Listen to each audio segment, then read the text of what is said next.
Hi there, my name is Anne and today we do daily insights on business and branding with me. I'm owner and founder of Badass branding agency of this channel. So today is really late and I sort of going to bed and then I somehow forgot about this YouTube video. So I'm like, okay, it's midnight and it's time to record this video for you. I saw a really interesting podcast and video about rules that NVIDIA has in their team, in their company. And they are really interesting rules. Also, Leila Mosey talked about them a lot, so I decided to give my comments on them and how I can implement them in my agency and how we already implement them. So the first thing is high standards start at the top. And it's truth. I have a really small team, but I think that I cannot teach them to be good brand designers. I can never teach them to be good at communication with clients unless I do it myself. So I can only set the example. It's like parents when they are telling their kids to start being organized, to start waking up early, to start doing sports, to start studying. Well, they should start with themselves. And it's really important to show yourself an example, to set an example yourself. It's interesting. I, for many years, tried to be different from my parents, and I see that I am like them. I'm so much alike. And the one thing I appreciate most is being hardworking.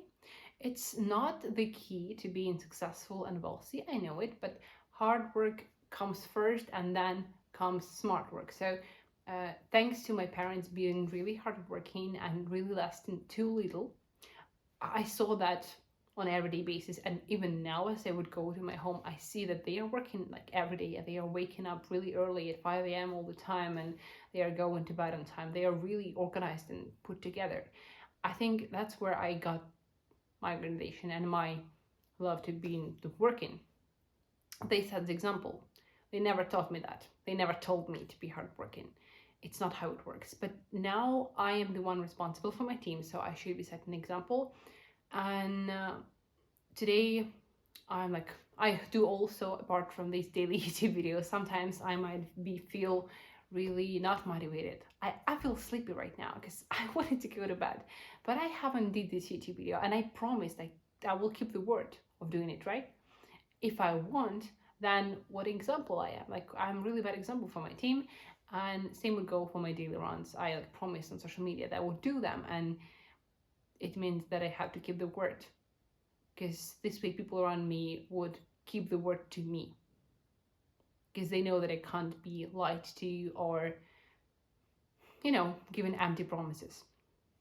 And the next thing is transparent leadership. So when your team knows where you're going, what are your real goals and struggles and problems in a company are, they are more engaged in it and they are more motivated to work.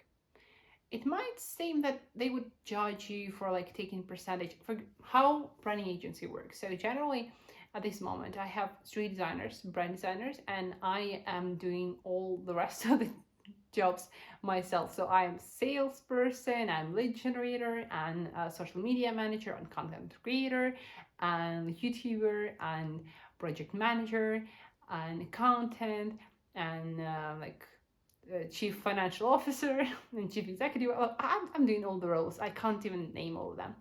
And it's interesting that I do take a percentage from all the projects that we do for all the management activities that I do, right? And it's logical. But at some point I thought, what if I reveal that truth to my brand designers, which is not a secret. They obviously understand how it works. And they would hate me for it. Like, they would see that I'm not doing the actual work and I'm just taking the percentage. It's not like that. First of all, they know that I take money for it. Second of all, they know that I have much more experience and I came up with this agency myself and I put people together and I put the structure and got the clients together. So it's a lot of work. And that's how world functions, and it's fair. That's really honest, super hard work if you really consider it. So they will never judge you. if you are like taking percentage or the way your finances work. But being transparent in your processes would really include them not only in your wins, but in your problems. And they would see why they're working. That's not because you're just bad boss and you require a lot, just because you have really like stressful, demanding clients sometimes.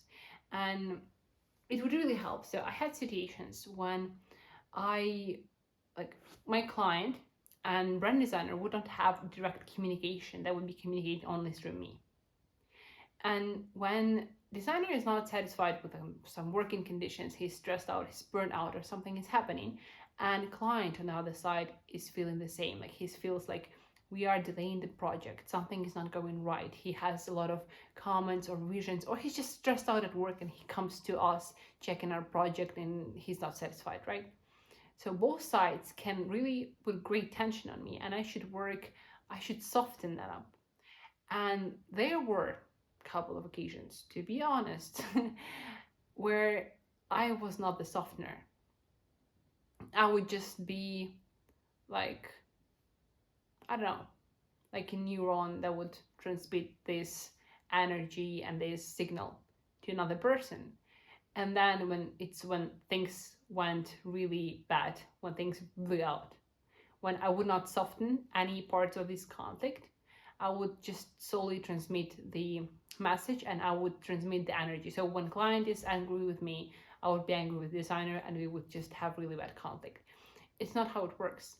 If designer sees how client reacts and if client is not responding like adequately, my brand designer and our like an agency would see the conditions, the tension, and he would be really acting humanly and he would try to correct the situation in the right direction and resolve it. So when everybody sees all the sides, they're trying to make it better. They're becoming more humane because they know more information. Then it's not that hard to manage these projects, to navigate it. And there are much more benefits to being transparent. And I'm guilty of sometimes being not transparent. And I suffer the consequences. So right now we are also moving in this transparency era. And it's also better when I'm not precluding like direct communication between client or brand designers or some negotiations. First of all, brand designers see how I work and they learn a lot. And they might one day replace me or be on the same level, even better. That's what I'm striving for. And yeah, it just makes communication faster. It makes everything better. And I feel better being transparent with everybody. So that's the reward here. The next thing that NVIDIA has in their system is flat teams move faster. They not have a lot of levels of this hierarchy, and that's true. Some days it might be hard to navigate a lot of people under you, like when you have really flat team. And I know that I have only 3 designers, but sometimes it's really hard to manage even those. If I would have more, first I saw it when I was like solely creating the agency, I sort of idea it. I was planning on having hierarchy. I was planning on having like a couple of senior lead designers who would be managing all the team.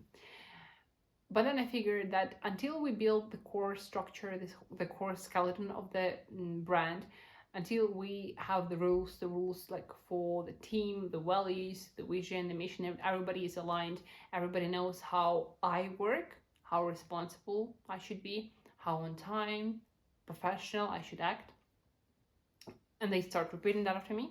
Like, I'm not saying that I'm a perfect example here, I'm just saying that we would build these core values.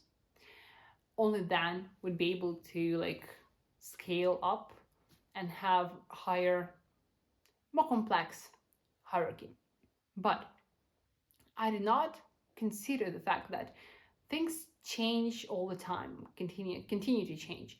And in a month with having really complex hierarchy in a small team, we might get misaligned. We might not all know all the, like, it's not transparent. It's opposite to transparent. That's a previous point that we discussed already. It's getting more complex. It's getting more like conflict oriented, not result oriented. So having a flat team is really more efficient because everybody has access to me. Everybody can ask me the questions. Everybody can see how I work, how I approach it, and it's really motivational. It's really inspiring. But what to do with the control here? Because I won't be able to control this flat team of many people.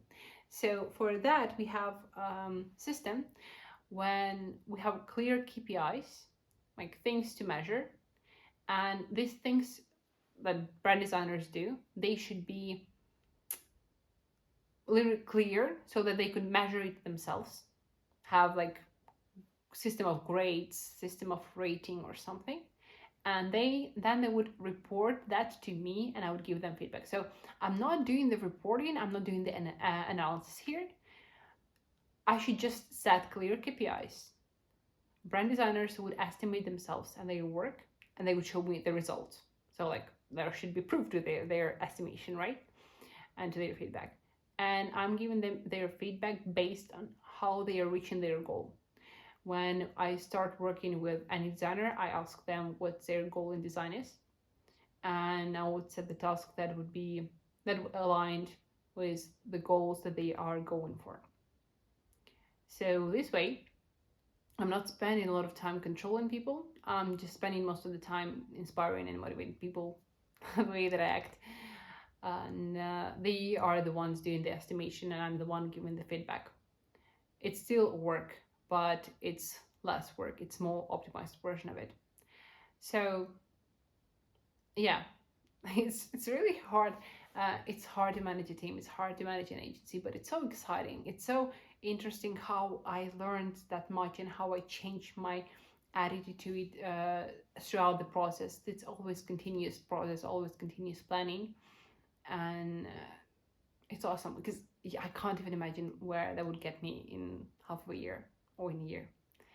So these were all insights for today. I think I would make this video just short, and I'll see you tomorrow. Maybe with insights on design, style, or trends, or common mistakes on the website. We'll see. Bye.